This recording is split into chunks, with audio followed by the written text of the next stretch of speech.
Thank you. Thank you. Wow.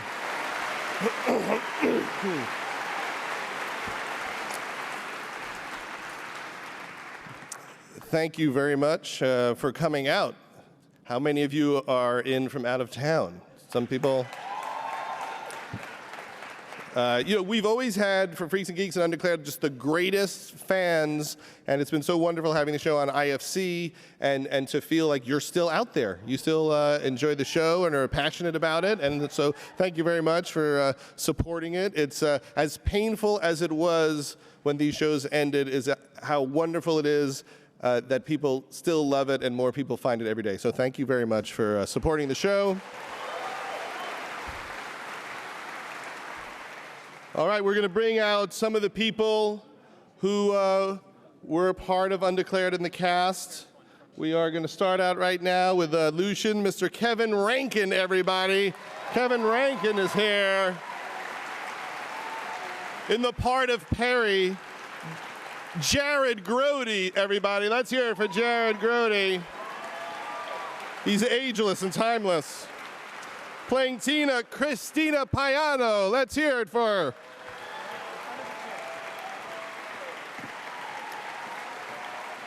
In the role of Marshall, Mr. Timm Sharp. Let's hear it for Timm. It's Lizzie herself, Carla Gallo. Woo. Rachel, let's hear it for Monica Keena, everybody.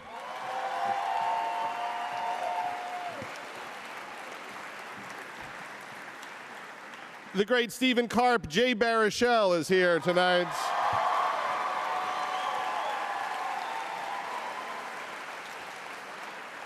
You know him mainly as Ron Garner. Seth Rogen is here.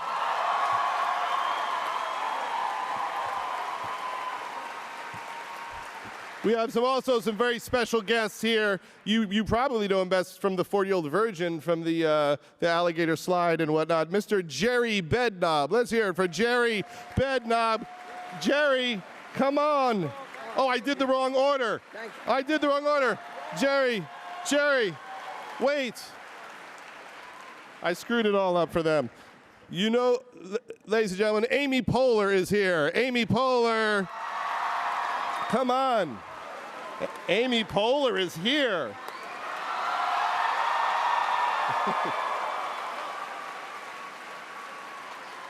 You know him. You know more about him than maybe you even want to. Jason Segel is here.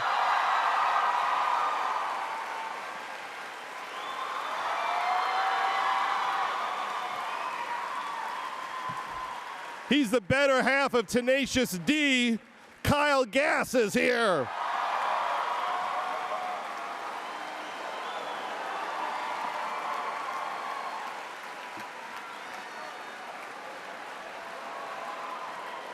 And straight out of Numbers, Mr. David Krumholtz is here.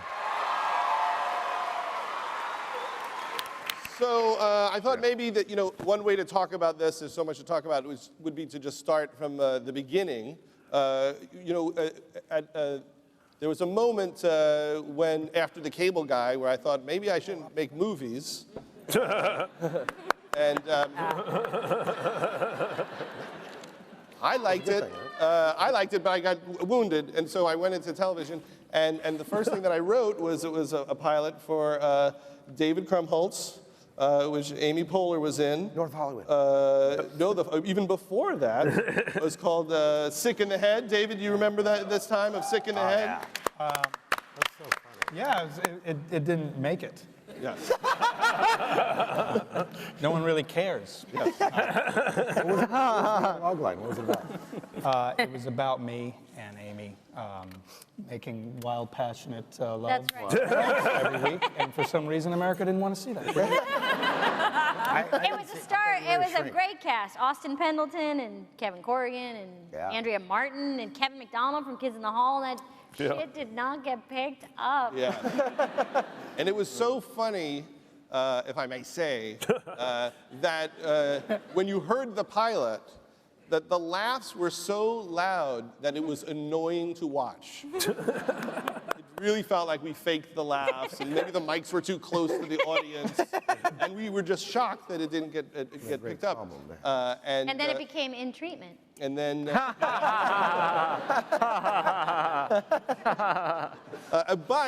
know, and at the same time we were doing the pilot for Freaks and Geeks. And so when Undeclared started, I was trying to find a way to get Amy involved, and I wanted, after Freaks and Geeks, to try to retain as much of Freaks and Geeks as I could. And I thought, well, how old would they be next? And they'd be in college. And I thought, well, we could do this show, and the star could be Jason Segel. And what happened, Jason? I was. People didn't believe that I couldn't get laid.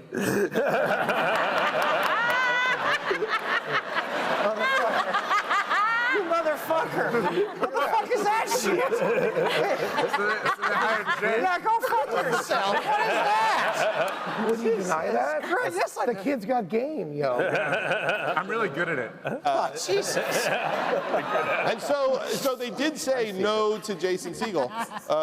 Very, very clearly, like, That was awkward. No, Yeah. they didn't like him. It was terrible. Because me and Segel tested together, and like we literally drove there together, and then I got the part, and he did it, and we like literally drove back together.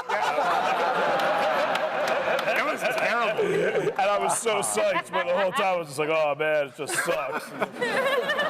It's really bad. Sucks so bad. And Charlie was with us also, and he also got the part. Yeah, they both got it. Pretty much everyone but Jason got the part. Yeah. It was so brutal. And then I said, okay, well, who's going to be the lead? And I said, well, maybe Seth should not be in the cast. Maybe he should be the lead. And in about 8 seconds, he said no. I mean, it was the fastest no. It was really like, Judd, you're out of your fucking mind. There is no way that Seth Rogen could be the star of a television show. And so then I said, well, what about Jerry Bedknob to do it? And what happened, Jerry? For what? When I tried to get you to be the lead of Undeclared. Undeclared? Yeah. Well, I turned you down because it was possible. People would believe I cannot get laid.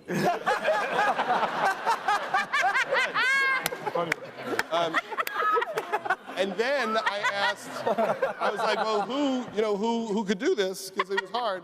And then I said, well, what about Kyle Gass could be the lead of it? And what happened, Kyle? I didn't get that call, Judd. You brought me in for the Anchorman commentary, I think. That's right. Yes, you did a commentary. And I on did Anchorman. some amazing, sterling improv for you. Yes. And that's the last I've heard from you. Until I saw you at a party and made you cast me in year one. Yes. And you did right on the spot. Thank you. Yes. And in that movie, Thank you. You had your balls in a pouch. That's right. I feel like I took good care of you. And you notice I did shave my head. Yes. Showing my Travis Bickle commitment. And Kyle made it very clear that our casting director, who I think is here, Allison Jones, are you here? Has not called him in 10 years. So, Allison, you're ready, right? She here? I'm available. Is there, Kyle, is there like a Allison. scene? Oh, there she is. Hi, Allison. Allison, I can't speak tonight. Scale -10 for me. Scale -10. So, and then we were like, well, what are we going to do? And they really did want someone that they thought was more of an underdog and couldn't get a girl. And There he is. and that really was like the issue. And then Jay Baruchel.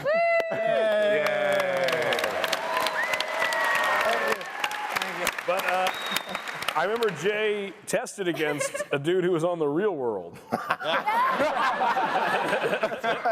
His name was Colin, I believe, from The Real World, Hawaii.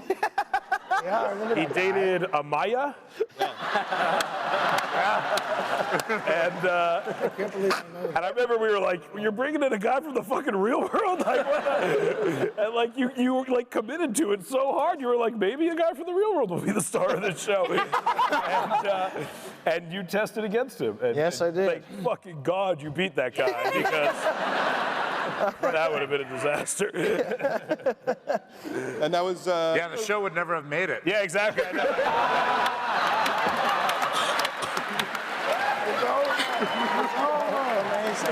Amazing. Jay Baruchel. The real world in the Paleyfest.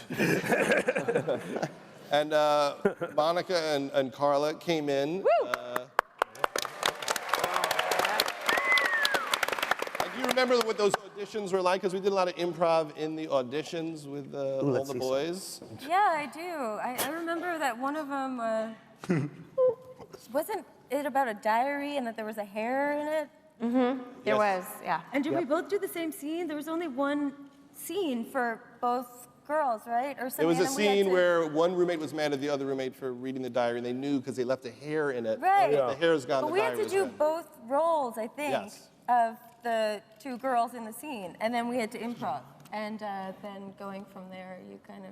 We did a little round robin of stuff. You had a lot of stuff to do on the show. You had the most sexual part on the show. I beg to differ. I had a lot of sex on that show. You had a lot more sex Yeah. than You I had did. sex with both Jay Baruchel and Adam Sandler. And me. And this Hey, excuse me. I think I'm the only other person that share that distinguishment. The only person I ever had sex with on the show was Adam Lochran. Sandler's sister. That's good too. Yeah. And Tim, what do you remember from these days? What do you take from it? Well, I was cast from New York, Yes. so this was I remember why I cast you. why Had a kick-ass commercial. for Total Cereal. And at the time, you were on all those truth ads For no smoking. And I would That's when they chain first smoke, came like, out, and it was the like entire time. you were like the edgy dude in the truth ads. right. But you smoked so much. It was I crazy. Yeah. That's why we did an episode where you were sick, because you just looked sick. There was no makeup. Zero makeup. That was just from smoking cigarettes, guys. That's the truth. What was the line in the Total Cereal ad that was so good? Oh, I don't know. Something about calcium. Are you getting enough calcium? That's the commercial voice. And Amy got to make out with Loudon Wainwright. That's kind of nice. With Charlie Hunnam and Loudon Wainwright. Who was better? Loudon was better. I actually watched that recently, like right before the big kiss. You could like just see in your eyes, like, here we go. And there was a shot where like we're way in the deep background, but we still have to make out. And I remember being like, let's just see it. He was on MASH. I did many shows with you, Judd, before I got my teeth fixed, which is, you know. Well, I like the twisted tooth era. I think. We had two, Why did you fix it? pilots that didn't go. North Hollywood, which was a show with Jason Segel and a young upstart named January Jones. And Kevin? Kevin Hart and all that. Kevin Hart. Do you think that your crooked tooth was what was holding all of this work back? I got my teeth fixed too after Undeclared. So Oh, man. Oh, shit, you really did. I didn't know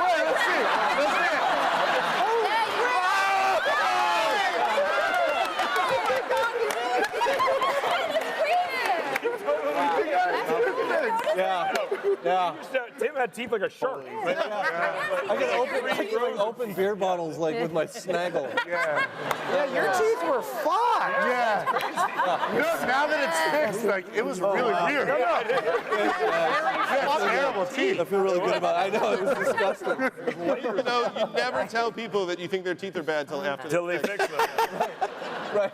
Then you find out. Well, why But didn't you tell me 11 years ago? I heard a story that Danny McBride tells me about how Tim getting cast in Undeclared is actually the reason Danny McBride is an actor.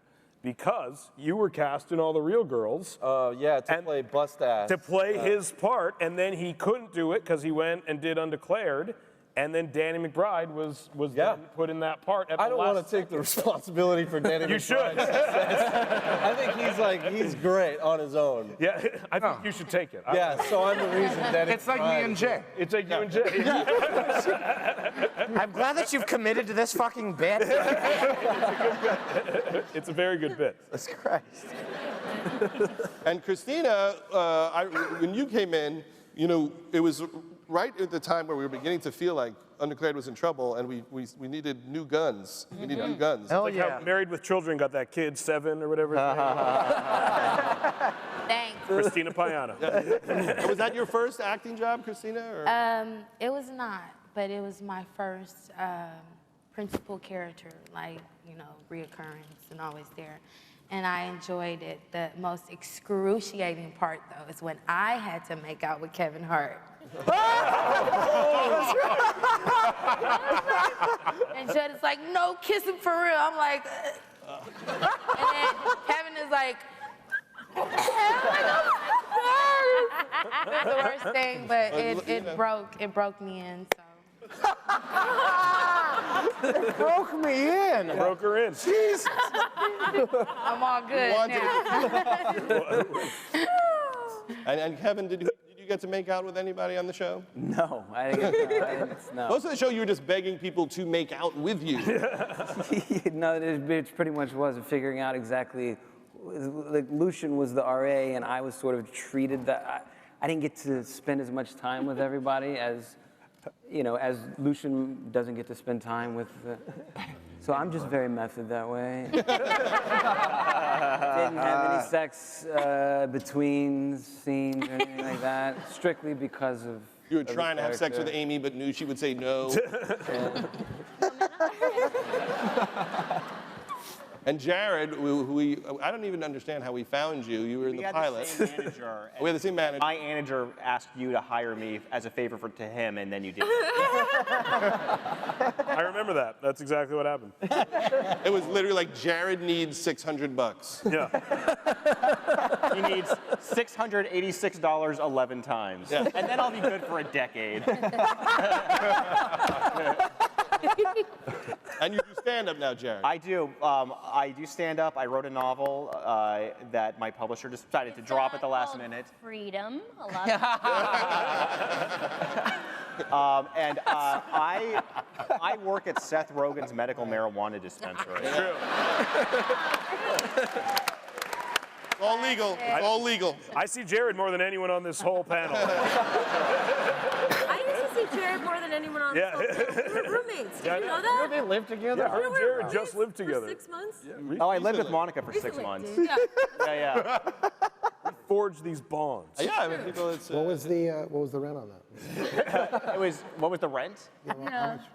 Well, like, you know, if I wasn't making any money that week, it would like just forget about the rent. And then if I was, like $500 to live in a week? house in the Hollywood 500 a Hills. No. $500 a month. Yeah. I'm in. Yeah, that's what. Monica, I'm in.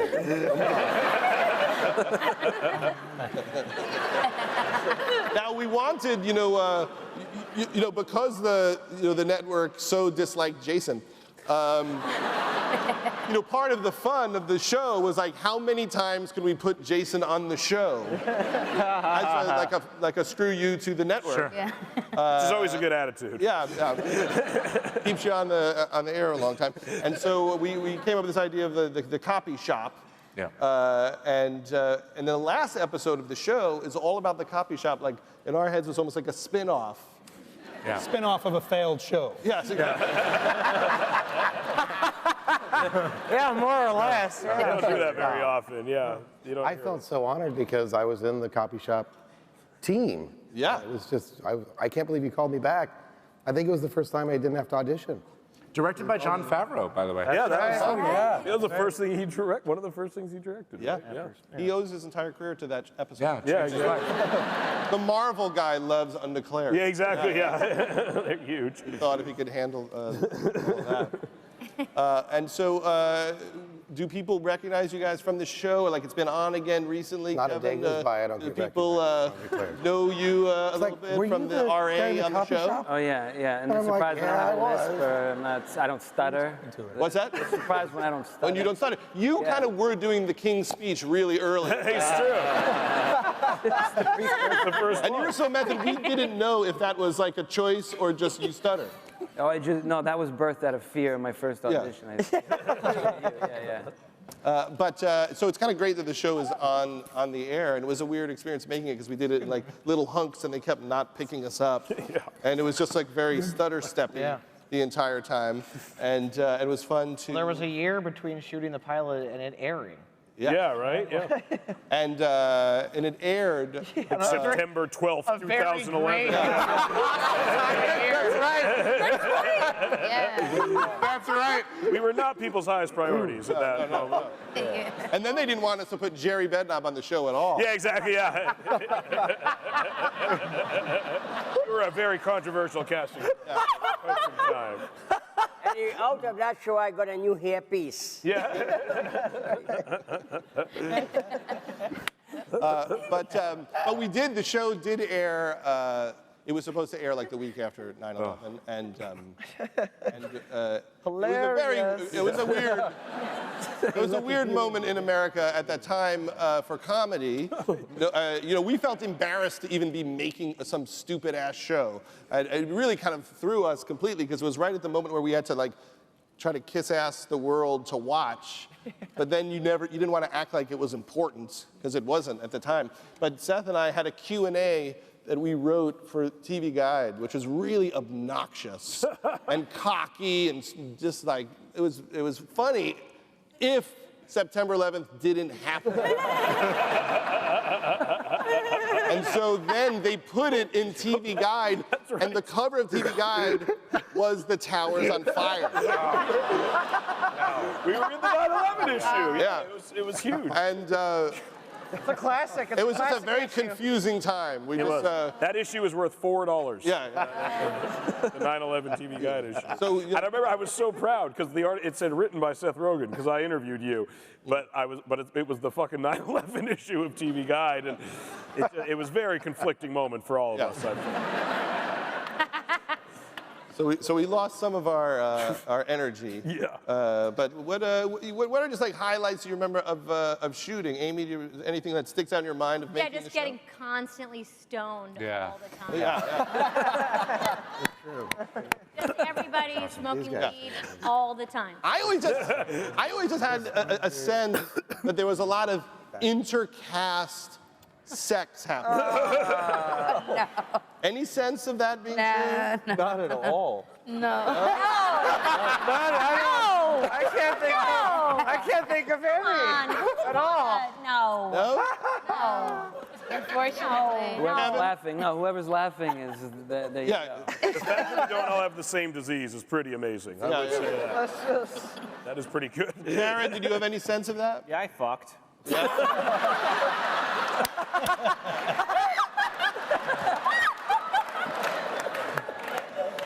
Jared, I don't know if you saw the part of the show where my 8-year-old introduced everybody. Yeah,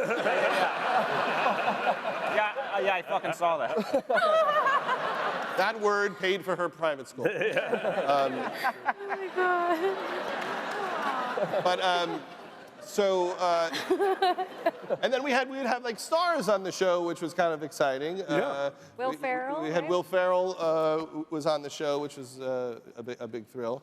And Adam Sandler came on. Stiller. And Ben Stiller. And Stiller, who always comes on right at the end, right as I'm about to get canceled, to save the show with his He's our last-ditch effort. Yeah, that's how you know it's over. Because Ben's walking around the set. Quartet on the Exactly. Titanic. He's one of the 4 horsemen of the apocalypse. Yeah. Well done. Jerry, give me just 1 or 2 of the best jokes you're doing in your stand-up act right now. Well, I said I'm from Bangladesh, and I got turned down. I auditioned for Survivor. I got turned down when they found out I was from Bangladesh. They said I had too much experience. That's good. And can you plug your upcoming stand-up dates? You want to plug your upcoming stand-up dates?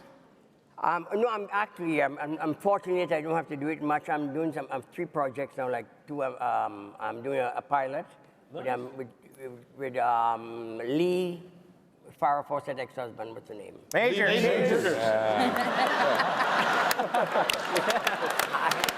you go. I hope that's a buddy cop show. Yeah. I hear that Kyle Gass might be looking for something right now. You might have to kiss Jerry's ass a little bit. Now? Want to hook up on that? That's a wonderful image. It is.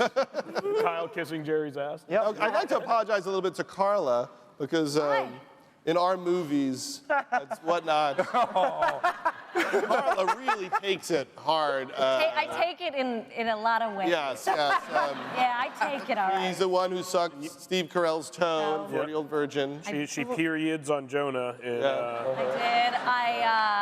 I gagged. She's the high girl. You were the high girl in Sam Yeah. Marshall. Gag me girl. Yeah. Yeah, initially it was a little rough because when I was auditioning and I'd only done 1 or 2, people were like, you're a toe-sucking girl. And I think I could tell they thought my career had just totally gone down the toilet. So thank you for that. But eventually, they've now started to put it together, and they're like, oh, and I'm thinking of putting together a little compilation. A compilation, really? Yeah, a compilation. All that you've done. Disgusting sex act. Disgusting sex act by Carla Gallo. I think I have the girl, compilation. period blood girl, and I'll burn your copy tonight.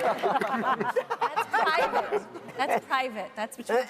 It's for personal use. Yeah, that's for personal use. Well, Christina doesn't know that, but in the next few movies, she's going to take over the heinous sexual joke runner. She won't do it. Christina's a mother. She can't do that. She would turn that down. Carla is the only one who says yes every Not time. me. No, oh yes, I'll say yes. Oh, yes, I'll say yes. Do we have any questions out here? I think we can take a couple of questions before we wrap it all up. Yeah. What a handsome crowd. Good-looking people. Anybody want to ask? Everyone kind of looks like Right us. here? Okay. It gets scary when you see the crowd, like I go to before. This question is for Jay. With this show, and she's out of my league, do you ever get tired of playing the guy whose reputation for not getting laid precedes him? Yeah. Gotcha. Yeah. Constantly. He just got engaged, though. Yeah. Thank you. Thank you very much. So pretty soon, that's going to change. Exactly. No one gets laid more than a married guy. Fingers crossed I'll be getting laid somewhere around September 2012. Yeah, exactly. Right before the end of the world. Exactly.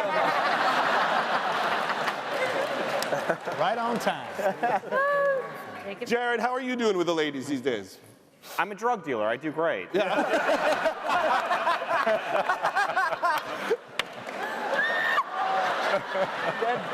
Yeah, perfect. That's right. Great Pierce. That's right. I think we found the guy to step in on 2.5 Men.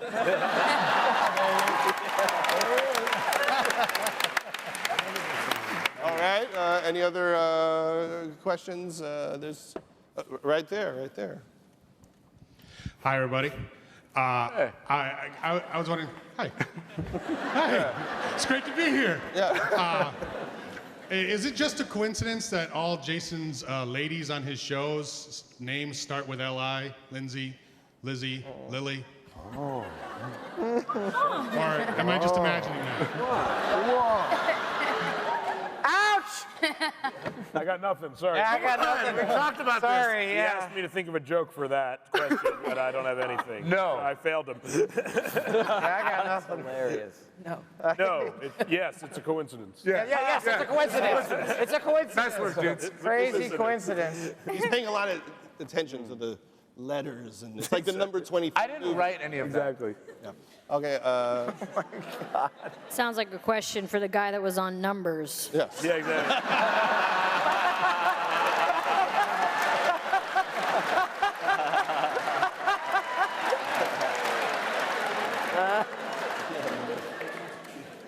I was wondering, Judd, if you'd consider doing another TV show. I'm producing a show that was created by Lena Dunham, who did this movie Tiny Furniture. Excuse me. It's going to be on HBO in January. Your exuberance. And she's the star and the writer and the director and the But producer. HBO is not TV.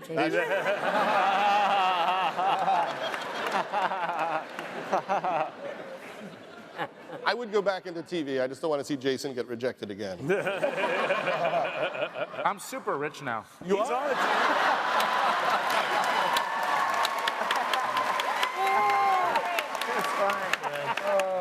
Yeah, thanks. I would like to see where the copy guys are. Like, that doesn't really go away because I feel like at any age. The copy guys are all rich, dude. They're all rich? The copy guys are all doing good. Trust me. Okay. Right there. Yes, you, sir. It's inappropriate. I wanted to know how much if the cast was involved in writing, or how much was improv, or things along those lines. Kevin, do you remember the improv aspect of it? The improv aspect consists of me standing in front of the camera and listening to you behind the monitor scream one-liners. And then taking credit for them later. Yes. Like a stunt man. Yeah. They don't ever want you to say, that was a stunt, and they want you to say, that was you. You're welcome, I guess. Yes. I always want the cast to make a contribution. Jared did a lot of improvisation. You did some rapping on the show. Do you still freestyle rap? Boy, you did. You still rapping? That came out of an audition where you were saying, like, okay, your motivation is you want to get invited to this party. I said, well, I can rap. And you said, do it now. And then it was in the next script. And then I learned, don't do that. Yeah. Have you given up freestyle rapping? Uh-huh. I just get movie stars high, Judd. Who's been in the shop lately? We have patient confidentiality, I'm sorry. If anybody here is interested in getting into medical marijuana, I work at the Pharmacy West Hollywood. If you come between noon and 6 tomorrow, I will give you a tour and recommend it. Again, Jared, my daughter's here. I'm still an actor, by the way.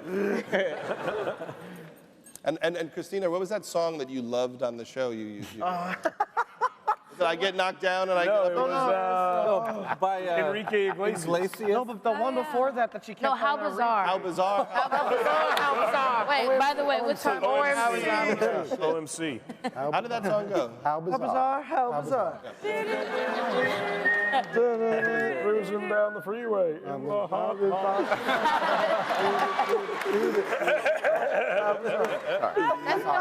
Monica, that was okay. didn't that like annoy you? Like it was like a real battle between me and you. Yes, we had like It's like you cut it off and then I cut it up, and then you cut it off and I cut it back up.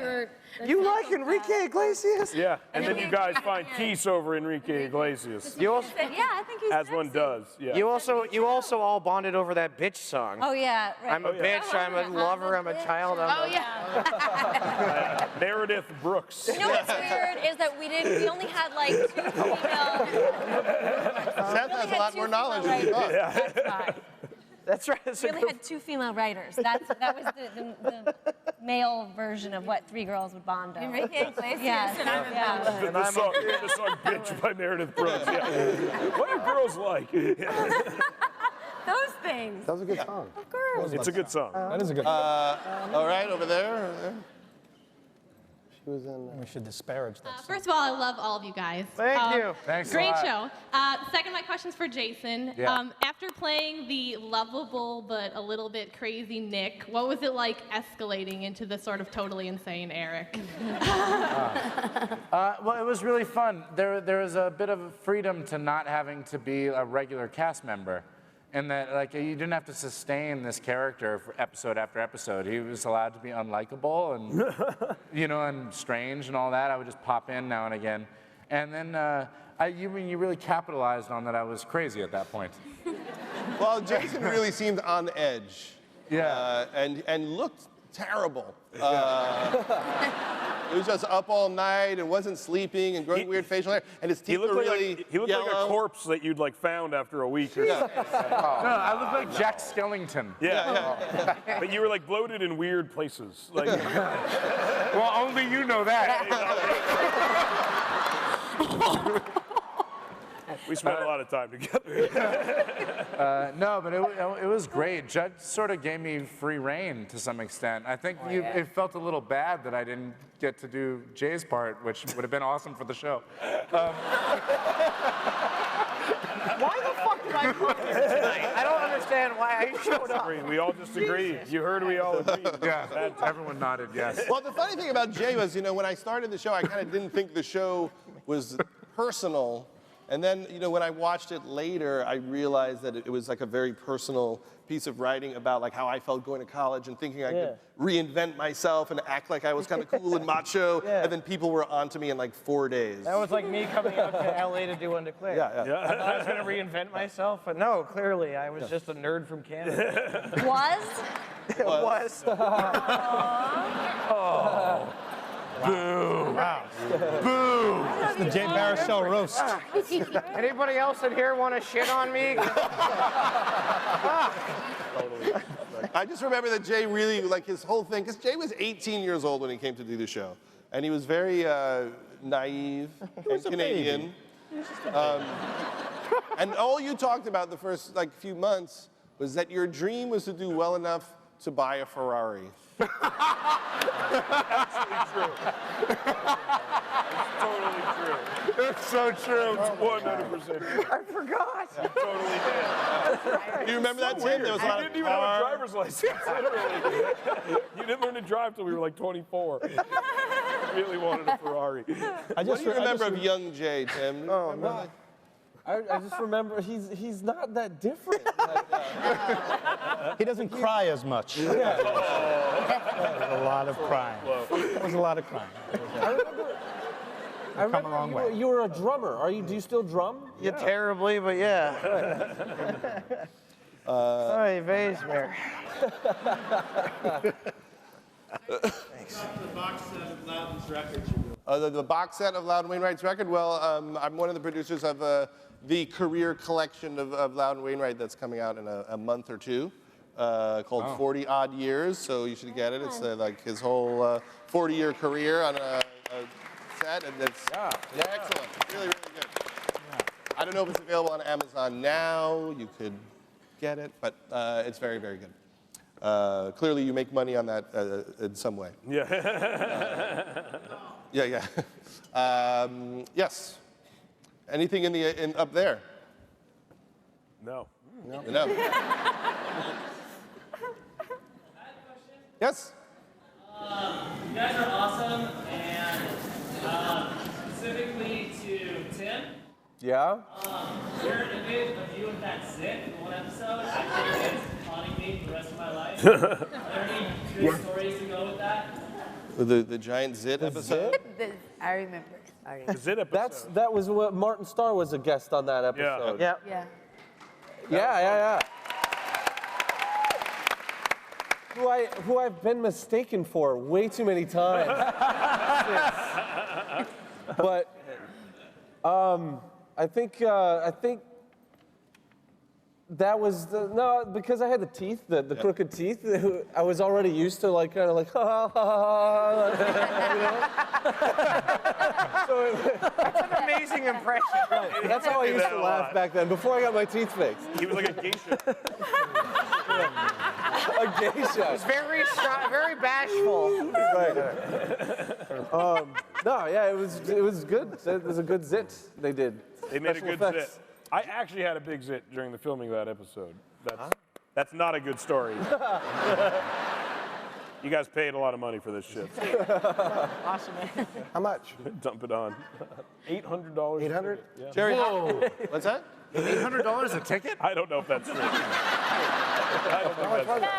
can I ask you a question? Oh, yes, please. I do this so I don't have to. I know.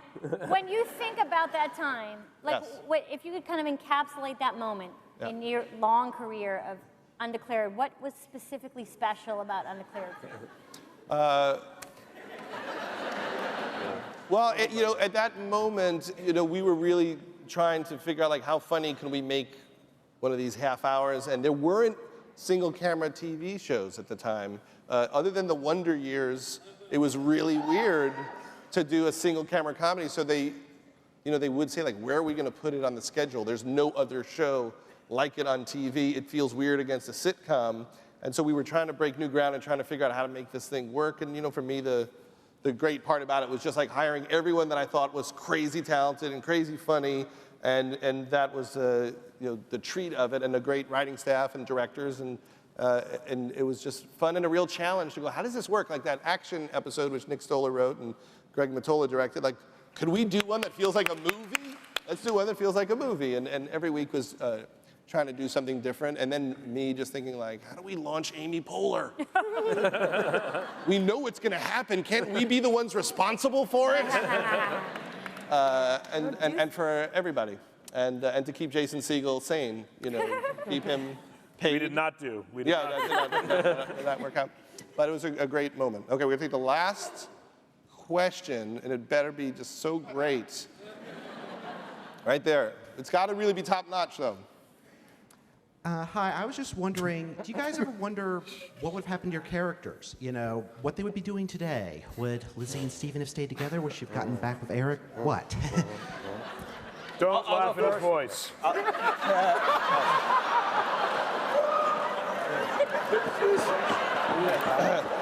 That's just because Seth is like the inverted version of that situation. Just don't do it.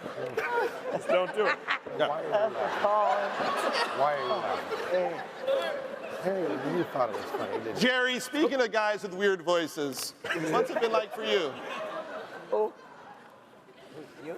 Well, let's answer his question. It's true. That's What happened? Christina, what would happen to your character? Do you, in your mind, work it out?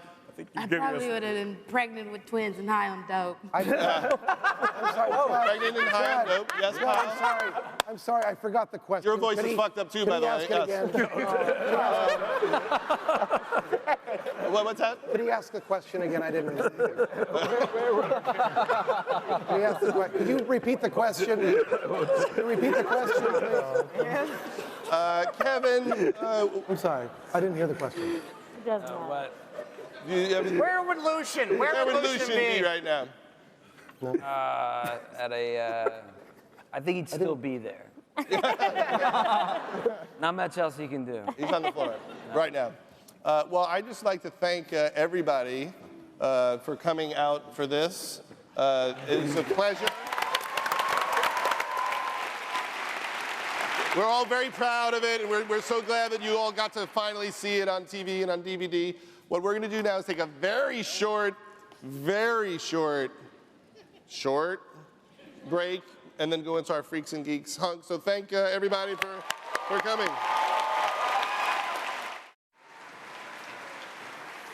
Ladies and gentlemen, Mr. Paul Feig. Let's hear it for Paul. Paul Feig, everybody.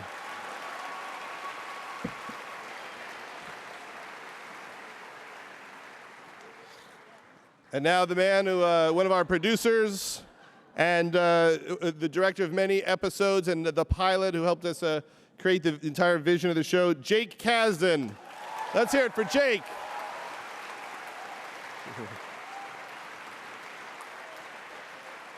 Mr. Nick Andopolis, Jason Segel is back.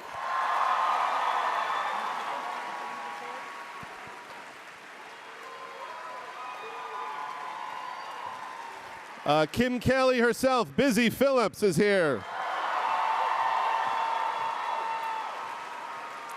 The return of Seth Rogen.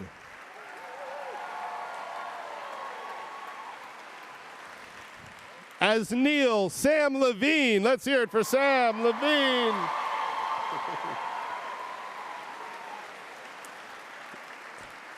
In the part of Bill, the great Martin Starr. Let's hear it.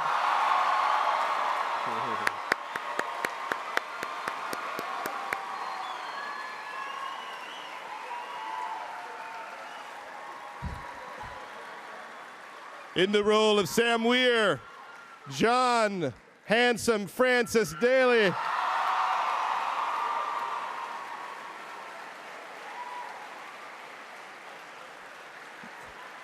The spectacular Linda Cardellini.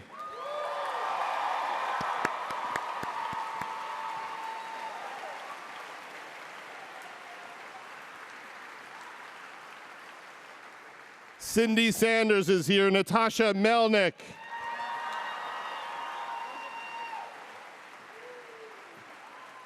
That bastard math teacher, Frank Kauchevsky's here. Stephen Banos, come on.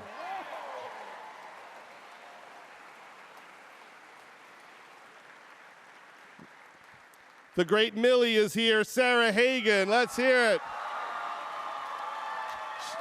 She's all grown up.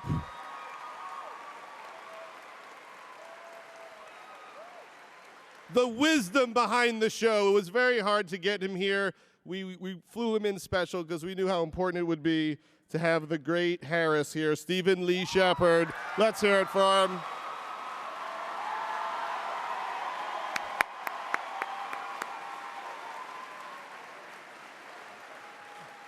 And making another return from the copy shop, the great David Krumholtz. Let's hear it for Barry Schweiber. And also here is the fourth freak, who is also, you may know as Goldberg from the Mighty Ducks, one of the stars of the great heavyweights. Sean Weiss is here. Let's hear it for Sean Weiss.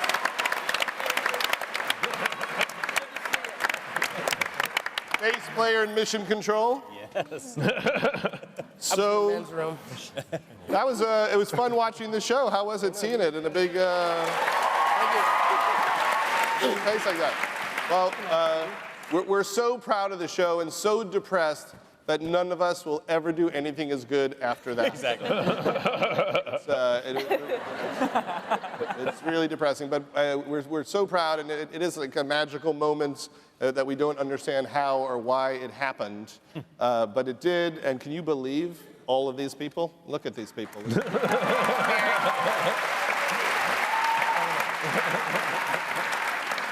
And it all started with Paul Feig. I just told him, you know, I have this TV deal. If you ever have like an idea, just tell me. And he just one day just like handed me the script of Freaks and Geeks. And no one ever hands you a good script. So it's a nightmare. You're trying to run away. You don't want to read it. You know it's going to lead to an awkward conversation. And then I read it, and I really was blown away, and it was beautiful and emotional and connected to so many things. And it all started from this amazing vision of Paul Feig's life in Michigan. And then we sat down to come up with story ideas, and Paul had just hundreds of the most humiliating stories. He had so many stories that after we finished the show, he wrote 2 books of more humiliating stories. So it was shocking, but I think it made us all want to share things that happened to us and our stories, and all the writers, a lot of the writers are here tonight, and the directors of the show, and so everyone wanted to give because we saw what Paul was doing. So thank you, Paul, for bringing.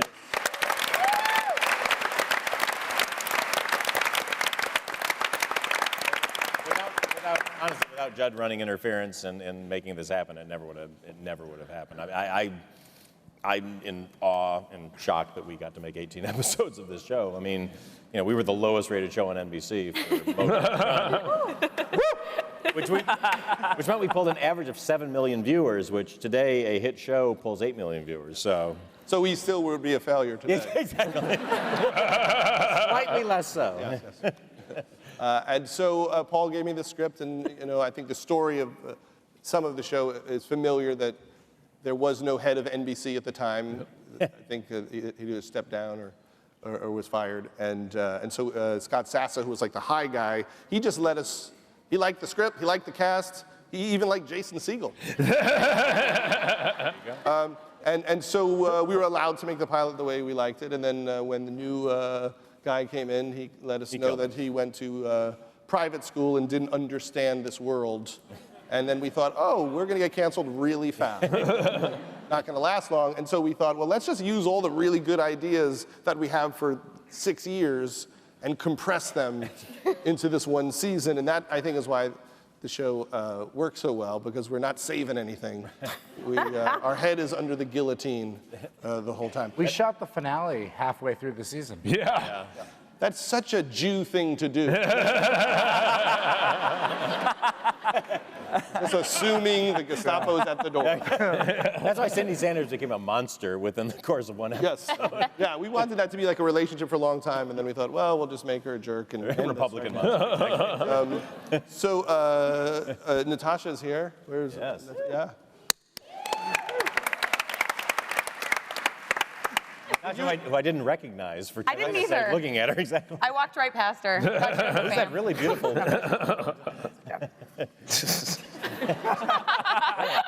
Natasha, how did you feel when you realized that a turn was happening and that Cindy Sanders was going to turn into not Republican? as Republican.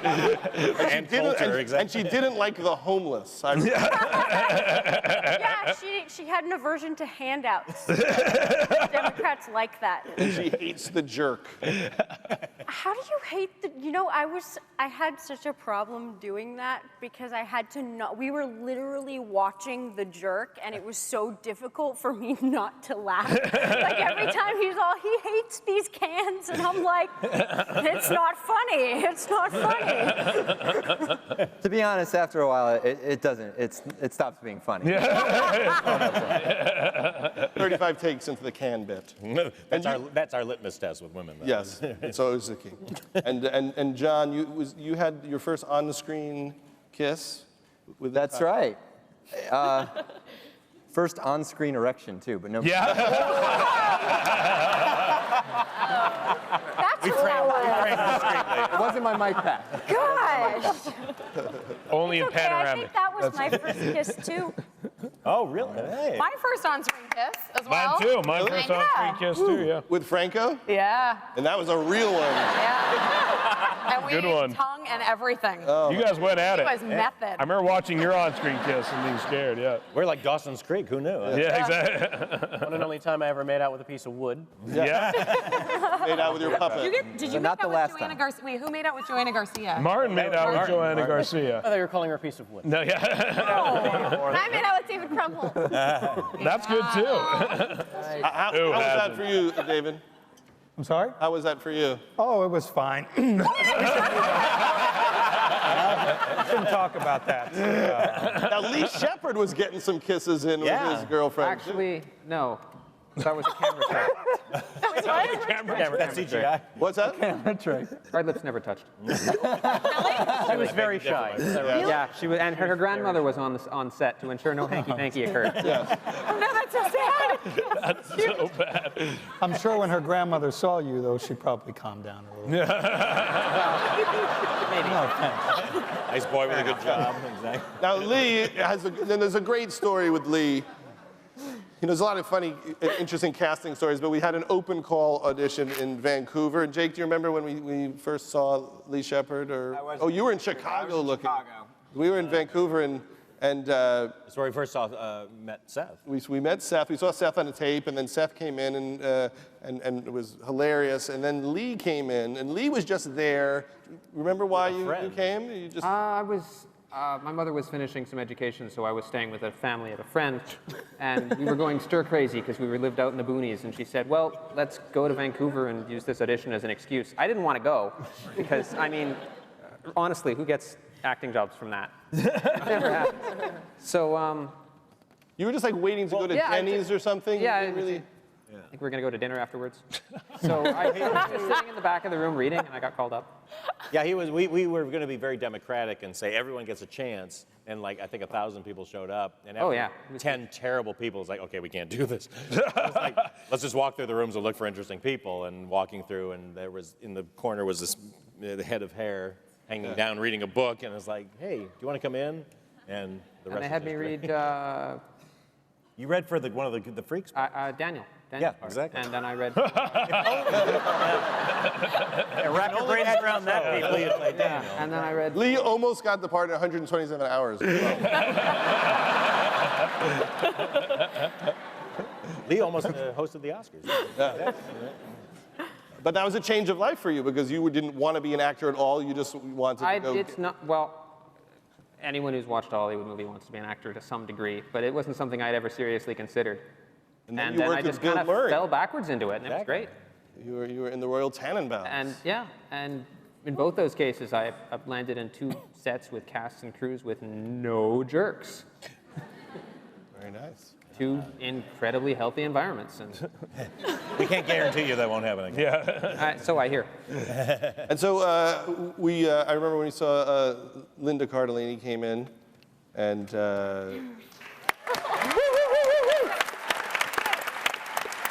around the same, Jake, was that the same day that Lizzie came in? The same day, Linda, Jason, and James all came in the same session. Is that right, Paul? Yeah. Wow. Correct. That was a big casting session. Yeah. That's a successful day. Yeah. Yeah. You should have stopped there. Exactly. You're welcome. Yeah, I mean, like within a few hours. The casting went on for, it felt like months, but really like we met all 3 in a few hours, and that was sort of the beginning stepping, I mean, right? I mean, that was sort of the foundation. Can I just give a special shout out to Allison Jones, who's the greatest cast? Yeah!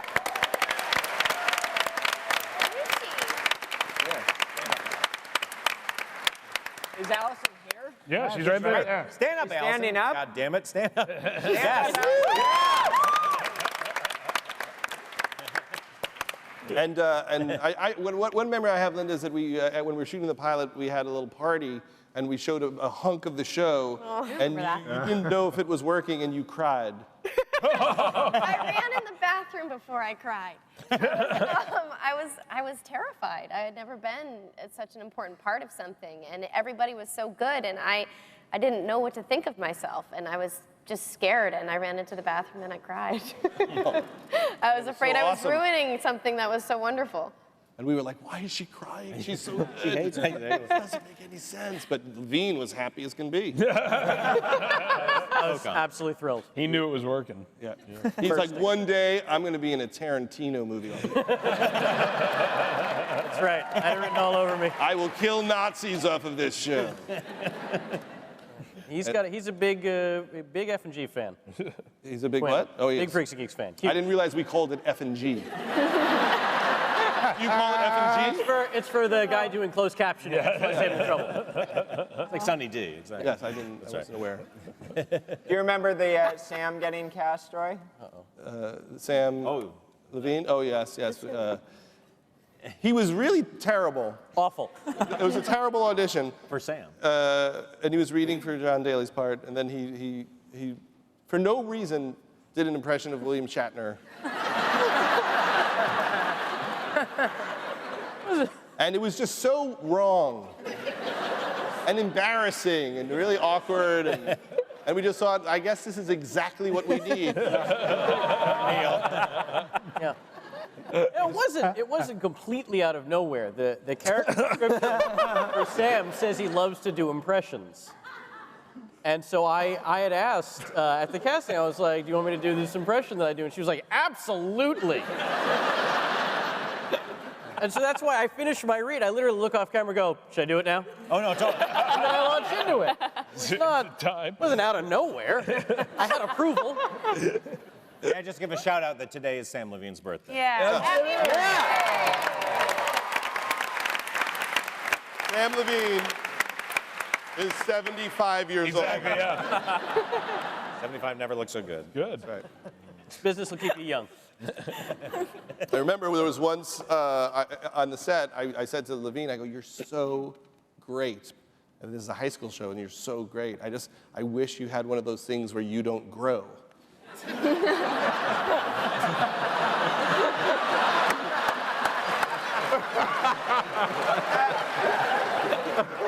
And he's like, I do. I can't grow. I can't grow. I took the medication when I was a kid. I couldn't grow.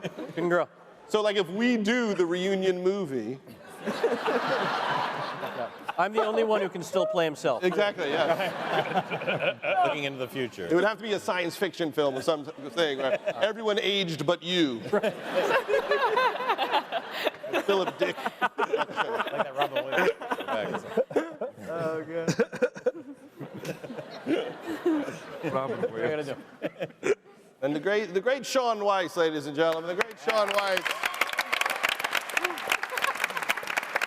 We worked on heavyweights and had like the greatest time. I said, we need another freak, and you were in the band. What did you play in the band? I played bass. You played bass. Yeah, I remember I got that bass, and I was playing, what the hell song was that? Sunshine of Your Love. That's what it was. And I was playing it 24/7, and my neighbor knocked on my door, and he thought I was just trying to be a musician. He didn't realize I was rehearsing for my part.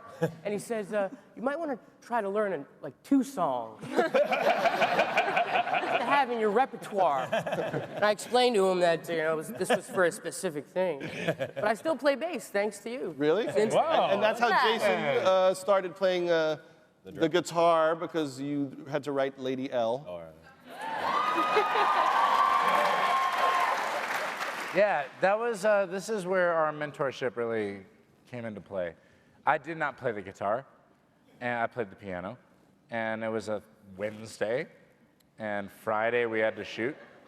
And he was like, I want you to play this. Seth and I actually wrote that together. And you wrote most of it. I wrote a shittier version. It's because you don't you. like it. No, It's because you don't like it. No, I do like it. I wasn't capable. I remember we wrote a bad version, and then you alone were like, "I'm going to tweak this," and then it was totally different and in the show. And respectfully, yeah. that's true. But so, I'll give you that. It was on piano, and we came and we demoed it, and then Judd was like, "I think this will be better on guitar." And I was like, "Well, Judd, I don't play guitar." He said, "You can do it." You'll learn. I had till Friday, and so in 2 days I learned how to play it. But he demands that you be your best. I think that's why we all turned out the way we did. Yeah.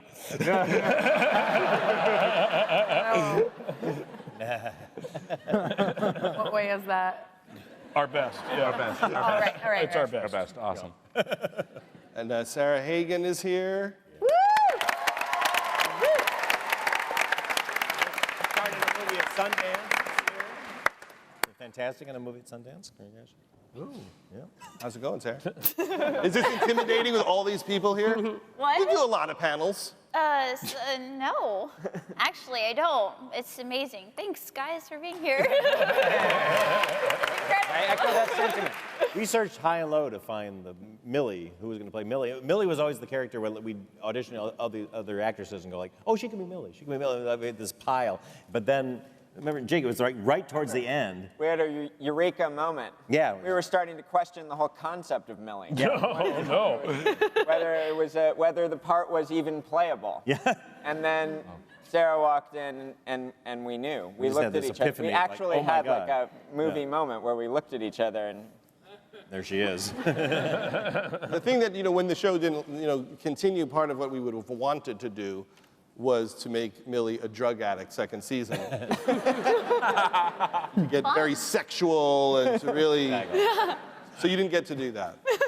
No, I didn't get to. I didn't even know how to open a beer bottle when I played. You were going to have a love affair. Do you remember that? Yeah, I do remember when that. she said you were directing them. I was like, I don't know He was how supposed to open the beer and she this. couldn't do it. Yeah. Now she's And an I asked alcoholic. James if he could open it. And Stephen Banos, the great Mr. Kalchevsky, is here. And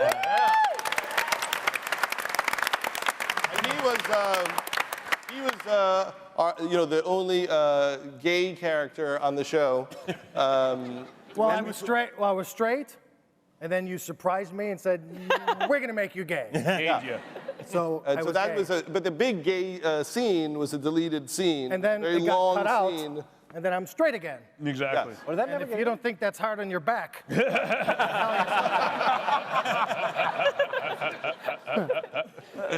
Steve was also one of our writers, too. So, That's right. That's right. So he did double duty. yeah, Mr. Kalchevsky was my dark side. It was As opposed to the light side we got in the writers. You had a lot of scenes with Franco. yeah. You Franco had toe to toe with Franco. Yeah, he was my enemy. And Kalchevsky, in fact, was based on a teacher that I had in high school, who I saw beat the shit out of someone who was very similar to Franco. Based him on this character, and he was a character he was a teacher who was an algebra teacher, as well as a football coach. So it kind of made him a double douchebag.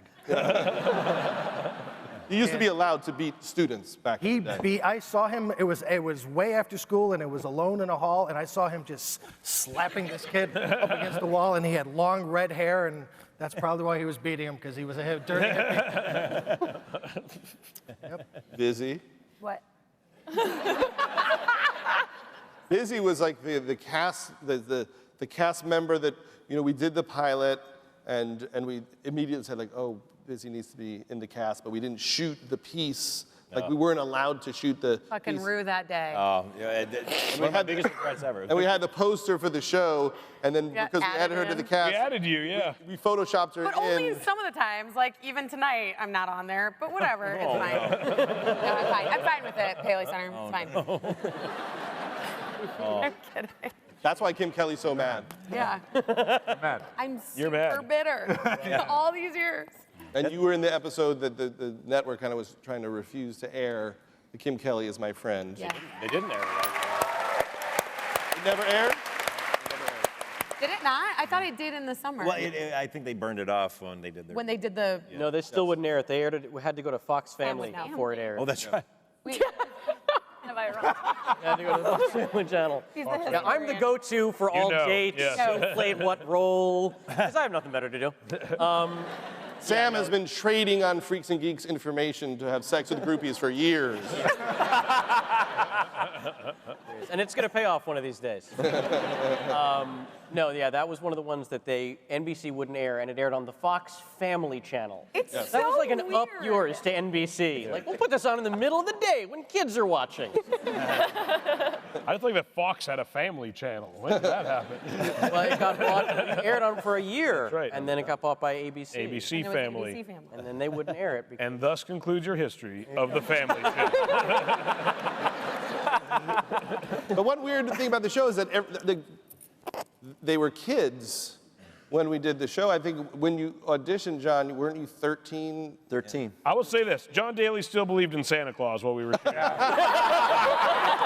you remember the year you dressed up? Yeah. You thought there was Santa Claus. That was like a Why thing are on you set. laughing It's like like, that's a joke? like nobody mentioned that there's no Santa Claus.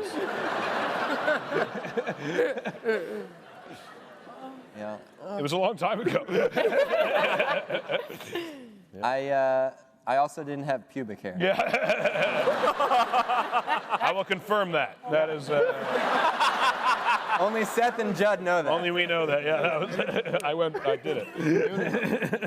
No, it was the weird thing was it was like, you know, they were all so young, and I remember right before we started the show, looking at Judd and saying, like, "Are we about to ruin all these kids' lives?"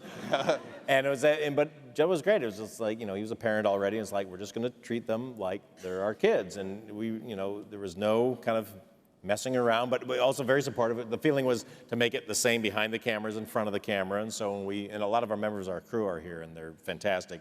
And they get selected, everybody. Thank you, guys.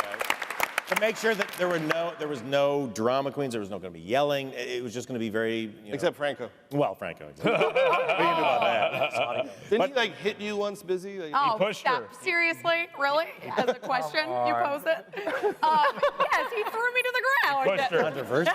I was in the scene. That's how you get it was Don't you have it? Judd, don't you have it? Like, I haven't. you have it? Yes, I do. I want to see it. I have it for the day I need to destroy James. That was We the call it most exhibit A. dramatic day ever. That was. Oh my God. I remember that day thinking, like, man, I'm not acting as good as all these other people. Like, they're fucking throwing each other to the ground.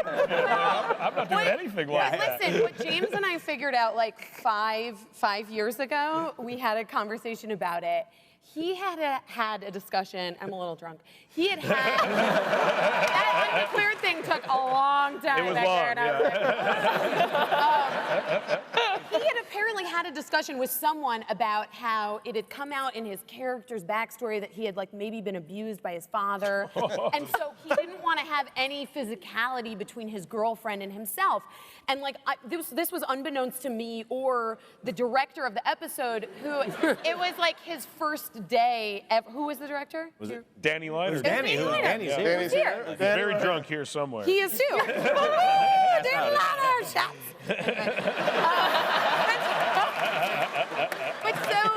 And so it was the first day of this episode, and so Danny had directed me. It was when we get hit with water balloons and we're running after the car. Get him. And Danny had directed me, when you turn around, give him a smack on the arm and say, "Damn it, Daniel, do something," which is my line. I'll never forget it because it got me thrown to the ground. So I turn around and I say, "Damn it, Daniel, do something," and he goes, "Don't you fucking ever touch me again." And grabbed me by the arms and threw me to the ground.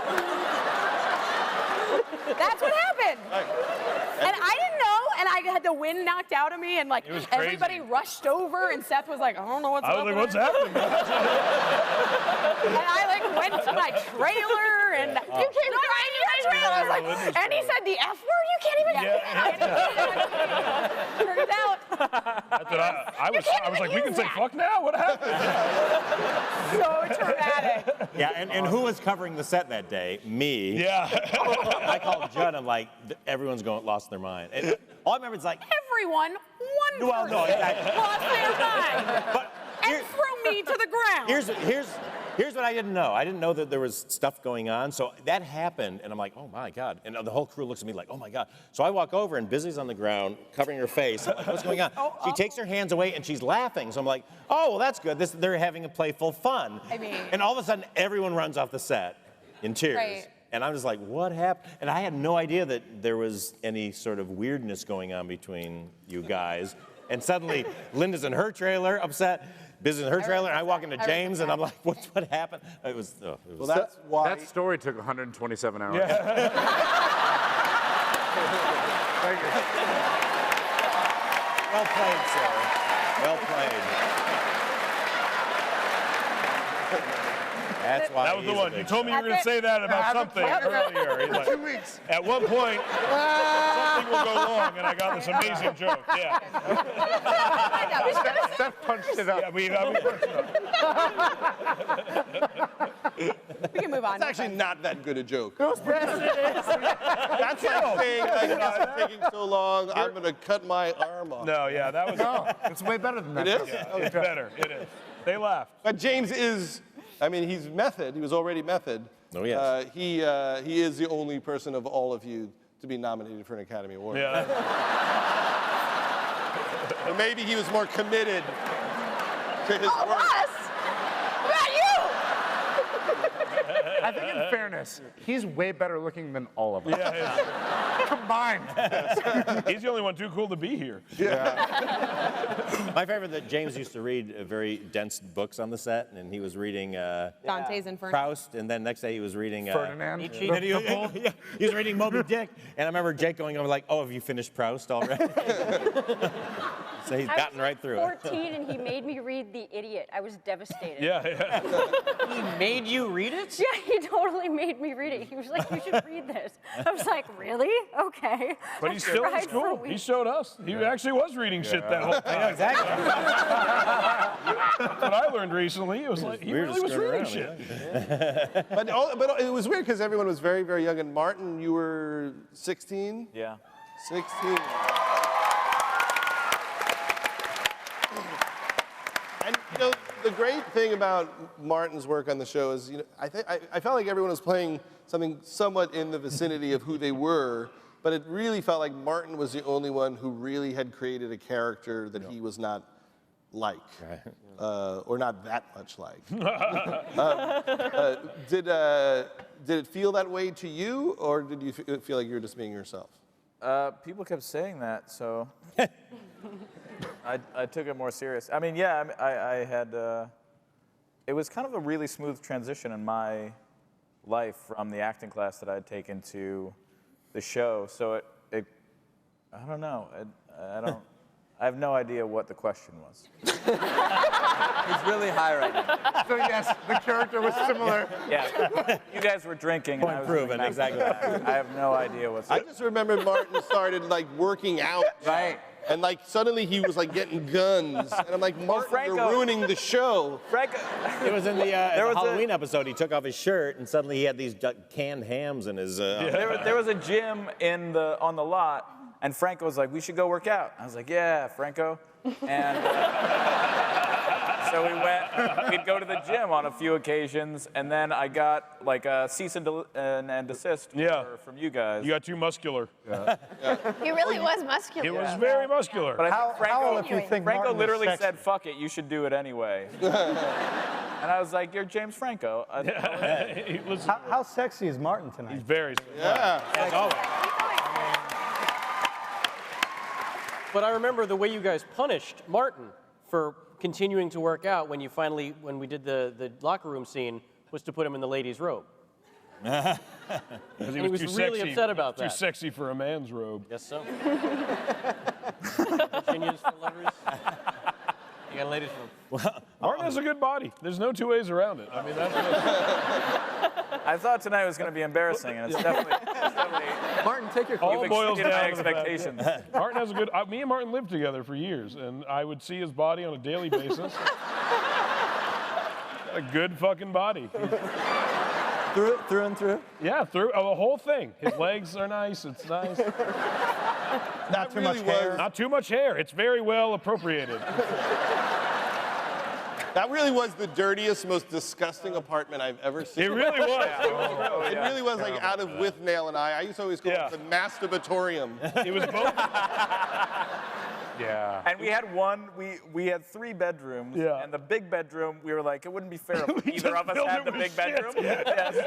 So we had this huge bedroom that neither of us used. Yeah. And it was just full of all the crap. We just filled it with garbage. Yeah. And we It were was both gross. We were both in the 2 little shitty rooms. Yeah, it was weird. That was very very diplomatic of us. If we had been smarter about it, one of us would have had deserves 2 the big bedrooms, and the other one would have had the big bedroom. One night I came home, one morning I came home, and Martin was passed out on our floor with the oven on and the door open to the oven. and like 12 little tater tots just burnt to a crisp.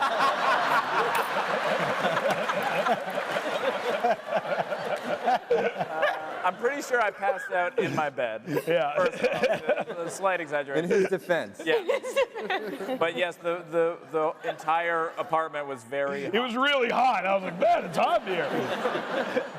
We're using the oven to heat the apartment now? During the summer in Los It's a really bad suicide That attempt. was bad, yeah. That's by tater tot. Speaking of Franco taking you on, this my first experience producing on the show was we'd done the pilot and then we were getting ready to do the season, and we had to do a bunch of press day, and unfortunately Edward Norton had done a interview where he said, "I never do press." Oh, yeah. And so all the guys read this and took this to heart. And so we had all these press people there, and nobody wanted to talk to them. So I call up Judd in a panic. I've never produced anything before. I was an actor. And he says, "You tell them." He said, "You tell Segel, don't take your cues from Franco." So I go in, I go like, "Jason, don't take your cues from Franco." And he unloads on me. "How dare you? I don't take my cues from Franco." And I was just like... First I was like, who are you?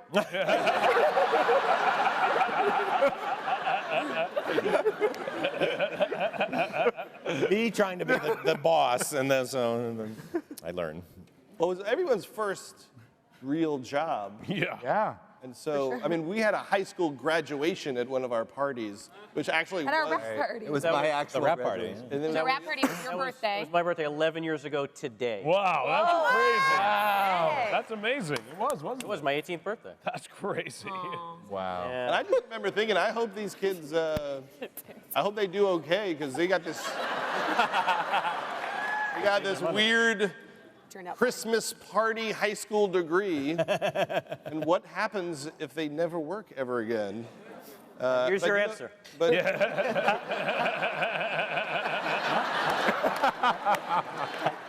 well, you're like a professional preserved in poker time.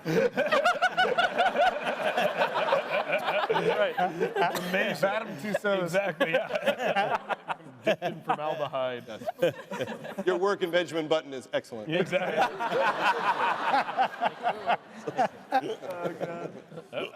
But everyone has done well, and so it's.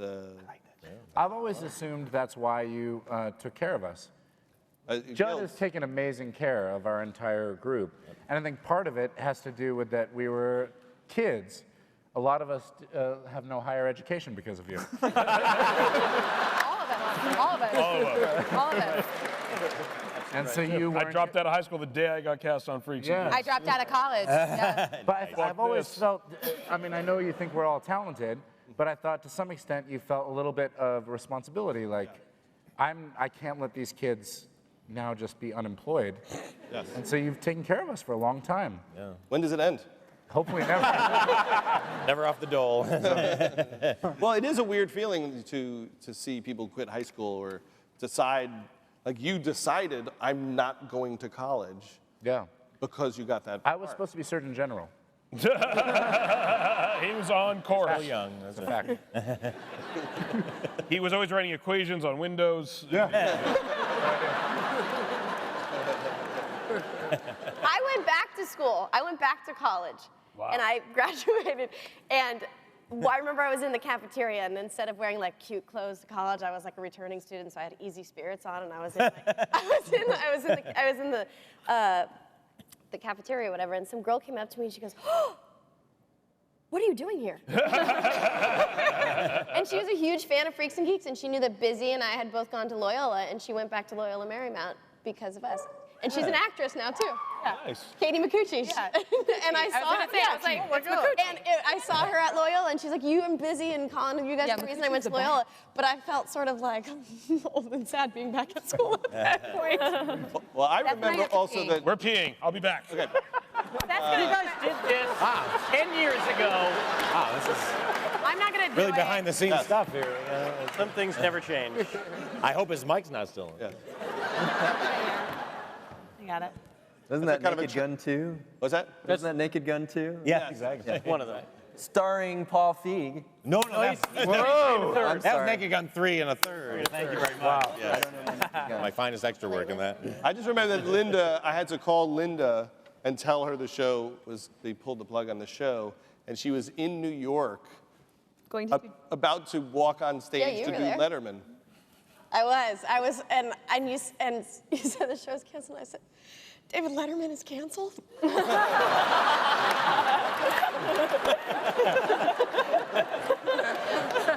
David Letterman was so nice to me. He must have felt so sorry. He loved you. He was so nice to me. And I saw him again, and I said to, later, and I said, "You were so nice to me." And he said, "Well, why wouldn't I have been?" But it was like such a wonderful time for somebody to be nice to me because I had no job. No. And the thing I was there to talk about was completely disintegrated. So. We were like, this is the publicity we need to make the show take off, and we get canceled like that. I was so honored you sent me. Thank you. You asked me to David Letterman. And then it was awful getting canceled. Yeah. And we were still working on the show. We were in the office for weeks. Yeah, we were working on editing the show after it had been canceled. Yeah. Which is like, I guess with the aim of doing this someday. Yes. for like a month afterwards, I feel like. Yeah. Editing. Yeah. I had my back had just gone out. I had torn a disc. Yes. And That's in the TV set, right? Yeah. That's a well-documented back problem. Yeah, that's right. I was on a lot of Vicodin. Surprise. We talked about it before. As an actor, let me just tell you, when you shoot the finale before the season's done, it doesn't instill confidence the show's gonna keep going. You're like, maybe we should shoot the finale halfway through the season. There was no food there anymore. Like when we first got there, we got all kinds of food and fruit baskets from everybody, and there was And then it was not just really a any box of food. corn pops Yeah, and some creamer. People were bringing bag lunches. That's how Lost did it. Oh, well, look who's... We're going to take some questions from the crowd. Oh, you already had one. Right there. Ah, take that, audience.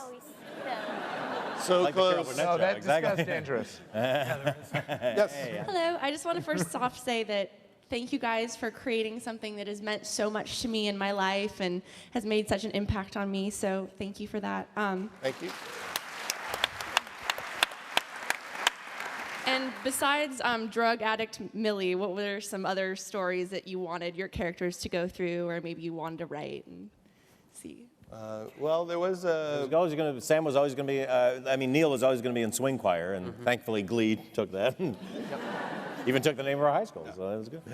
But we wouldn't have done it with, like, happening music. No, it would have been terrible. It would have been all Ella Fitzgerald songs. Yeah, exactly. There was a lot of discussion about Martin. I was going to become like a big jock, right? Because I just wouldn't stop working out. Yeah. Yeah. I know, we can't stop him. Maybe we'll just have him, his mom marry the gym teacher, Tom Wilson. Yep. And then... Busy was going to be pregnant. Really? Yep. Kim was definitely going to be pregnant. And no way Mike around White had told me some storyline about her doing the school play. There was going to be like he wanted to... Well, yeah, but pregnant. Pregnant? But pregnant. And I think that you were going to be on LSD from the Grateful Dead. You were going to come back. And the season was going to start with you being taken out of a Dead concert on a stretcher. While Queen's Tie Your Mother Down was playing. So really? We had a lot of talk about, can we send her to rehab on the show and do what do you do when your kid loves acid? Someone to work, thank God, there was never a second season. Yeah. All these ideas suck. It would have gone in a bad direction. And also, we just kind of thought, you're all just going to, age too much. John probably would have been 6 feet by... I would have grown up to be Paul Feig. That's right. We felt everyone just growing and aging, and we're like, how do people do high school shows? I guess everyone on Glee is 37 years old, right? But it was a question that we would always think about. Another question from the audience? Over there? Sure. I have a question. Whoa. A question for Jason. I've been a huge fan of yours, and you're welcome. Of course. Her question is, why do you show your penis so much? It's a given. With Renee Sarah Marshall, I've wondered why you haven't been on SNL, because I'm a huge fan of yours, and I'm just waiting for you to be on. I don't know if they... They won't let him show his penis. I thought maybe you could get your stepbrother Bill Hader to get you on. I don't know how that's going. I would love to do that. It's my last unaccomplished dream. That is really? Wow. I'll keep watching until you're on. Then don't do it. Out of all of them? Accomplished everything else. Pretty good. Wait. What do you do after that, then? It's true. Yeah. He did fuck Megan Fox on Mount Kilimanjaro.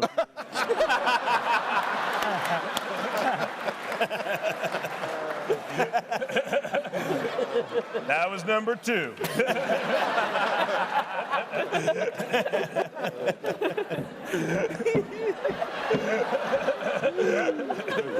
That might be why Seth has hosted and Jason hasn't.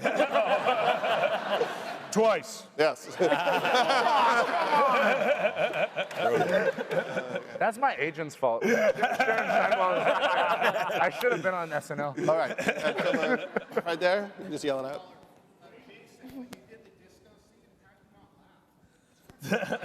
Ask me, how did Jason not laugh when he did the disco scene? I have always, since I was young, had a real love of dance. To me, there's nothing funny about it. I'm very in touch with my body, as you can probably tell. And so it came naturally. If I can tell the true story behind that, that was choreographed by the guy that choreographed Saturday Night Fever. That's right. We actually had the real guy came in, and I was videotaping the whole time when he was rehearsing, and all I remember is Jason coming up and saying, don't show me a tape, don't tell me anything, because I think I'm really good.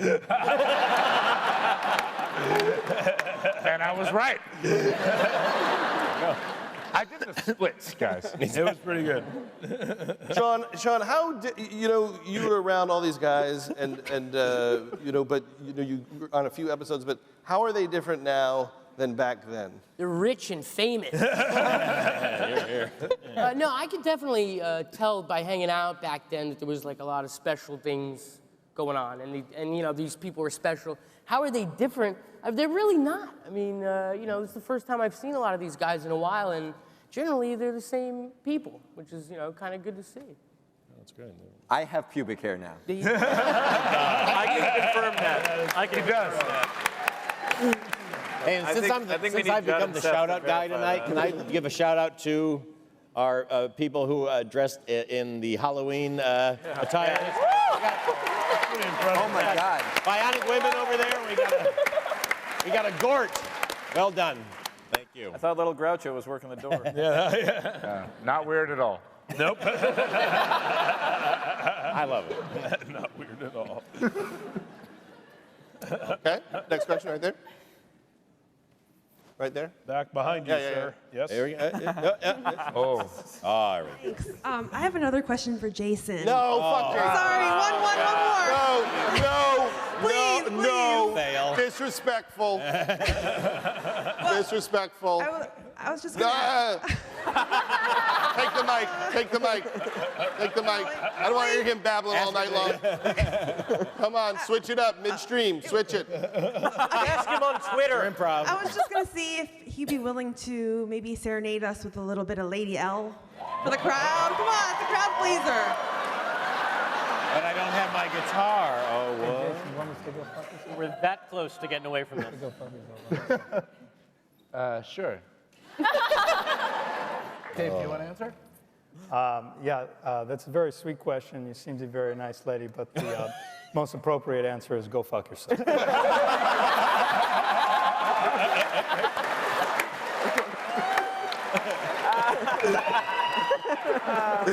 But I love you. I will happily do that after the show. But Lee Shepherd will sing something. Yeah. Lee? No, I won't. Lee Shepherd? No, I won't. God, what else would I be without you? Something from Camelot. Camelot, come on. Bohemian Sarah, is there a Single song thing. you do? Jesus just all right. Really? Yeah. All right. Jesus is Oh. just all right with me.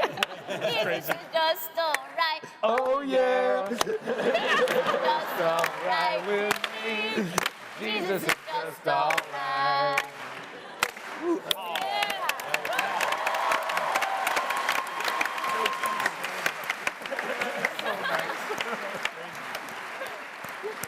And This is Panos, the what would craziest Mr. thing that's ever happened. What would Mr. Kalchevsky sing? When the moon hits your eye like a pizza pie, that's amore. The most Italian Polishman I've ever met. Someone on that side. Do the people on the rafters get to ask questions? Do they? Music obviously was a big part of the show, and I would wonder if you had any trouble getting clearance to any of the songs. Obviously, the Dead in the last episode. So a was legal huge. affairs question? Sit down.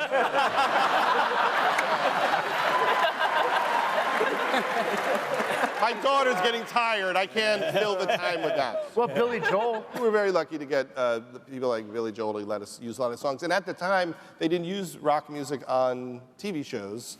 Now it's on all the shows, but it was a weird thing to do back then. And we were, every time we thought of a band like The Who or Grateful Dead, there was no show that ever had a Grateful Dead song on it before. So it was very exciting. Now it's on every CSI. But everything we cleared was cleared for 3 years. So when we put out the DVDs, Shout Factory had to go in and negotiate for the full thing. I think the clearance people are here tonight, actually. Yeah, they are. Oh, yeah. Hey, They did do a good job. They're way in the back. Wait, somebody. Can we do a question from the rafters? For God's right there, sakes. you, stand up, yes. That lady. Lady, stand up. For a lot of you guys, even the actors, you've written about your high school experiences, especially Paul and Judd. Do you ever, no offense, Lizzie, like Dawson's Creek, it sounds like a 35-year-old writing in high school dialogue. Like, do you try to kind of remember how you talked when you were in high school? I didn't write Dawson's Creek. FYI. Got busy. Mike White. Mike White and John Kasdan. Well, Jake's brother, John Kasdan, wrote on the show, and he was he 17 at the time? Yeah. He was. And so we had some young people tell us what the kids might say. I think he's here. Where is he? Where? John. John? John? John. He probably has a shitty seat. Some of our writers are here. Let our writers stand up. Saxon Judah are here. Yeah, Bob. Rebecca Kirshner is here. Bob Nickman is here. Yes, Bob. Also, Patty Lynn here. I don't know if Patty Lynn? Who's Patty Lynn? Is Patty Lynn here? I don't know. She's here. Jay Elvis is not here. But I also know that the genius behind the soundtrack who did all the composing on this, Mr. Mike Andrews is here.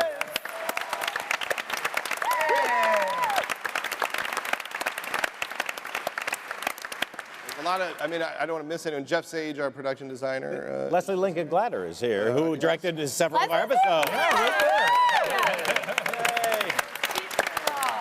He just recently won an Emmy for Mad Men, so congratulations. Oh, God, who else am I missing? Well, you're missing, is Brent Forrester here? Oh, yes. Is Brent here? Brent's here, because I saw Is Deborah McGuire here? It's Our costume designer? Deborah. He's the costumer. Costumer to the stars. Brent White, our editor, is here. Bill Kerr, our editor, is here. Yes. Brent.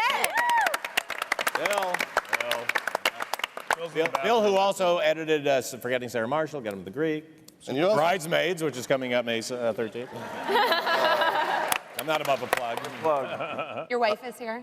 Yes, Mike. Leslie Mann is here. Let's go for Leslie. The great Miss Foot is here. Yes, exactly. Martin still has a crush. My wife, Laurie Gilbert, is here. Laurie Gilbert. And, well, from Undeclared, Ali Rushfield is here. Lou Morton is here. Writers for the show.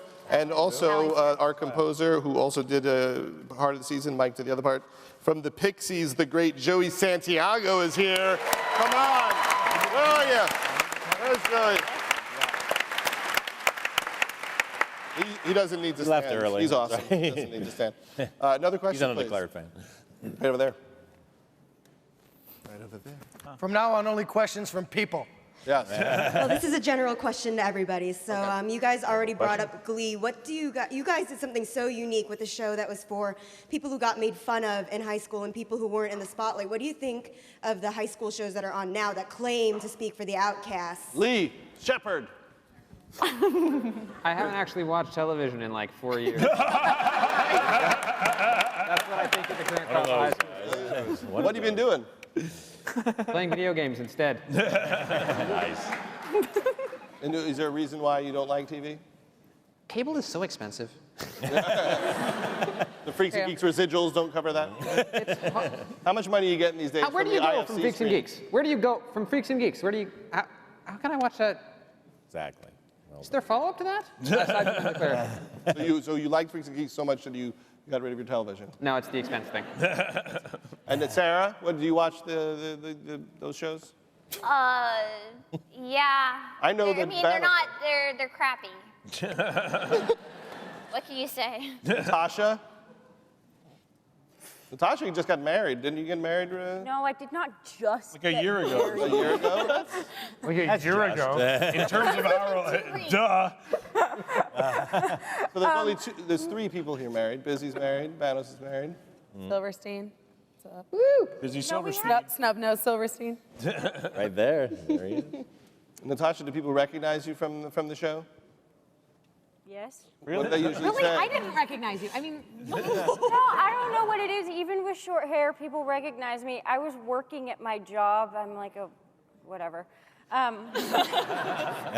Anyway, I'm like at my job. I've got like plates on my arms, and this lady's like, "Oh my God, Cindy Sanders!" I was like, "Holy crap!" Because my boss doesn't know. But let me ask you a question. When someone farts, do they blame it on you? Or anytime it really is the chair, nobody believes me. My favorite line ever in the show is "Stupid chair." It always does that. Thank you, Natasha, for that. Did we ever get to the bottom of that, by the way? Was it the chair or was it Cindy? We'll never know. All right. It was Cindy. It was That was Cindy. season 2. Ask the sound man. Exactly. The debate continues. Apples all day Like long. Lost. Back in the orange, right there. Well, thanks for all being here tonight. On behalf of the room, thanks for being here. Thank you. It's awesome. Happy birthday, Sam Levine. Do it up later. I know you will. Shout out. And if you wouldn't mind, I got a nice full circle thing. If you wanted to do your famous William Shatner audition impression. Yeah. He'll never do. Same responses before? You're going to have a hard time pulling this out of him.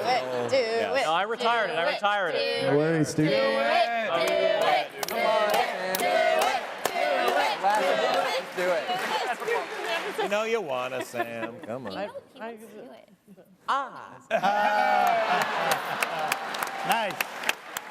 That's it.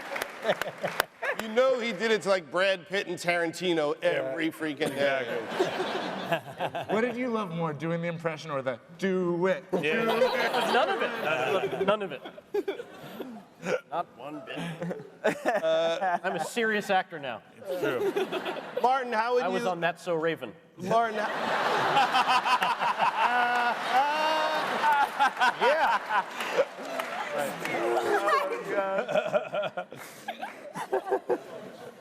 That was a great But Martin, how do you look back on the whole experience of Freaks and Geeks, and just, if we may summarize this, what does it mean in your life and other people's lives?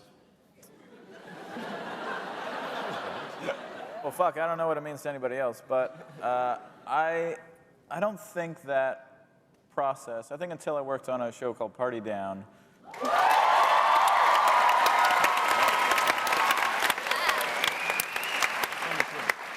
I don't think I don't think I can ever really hope, besides those two experiences, to be around people who really cared about what they were doing so much and gave so much every day, day in and day out, to what they were doing. 100% of the people, and not just the people that are here on stage, but the entire crew. It was just an experience that I feel so fortunate to have had. Yeah.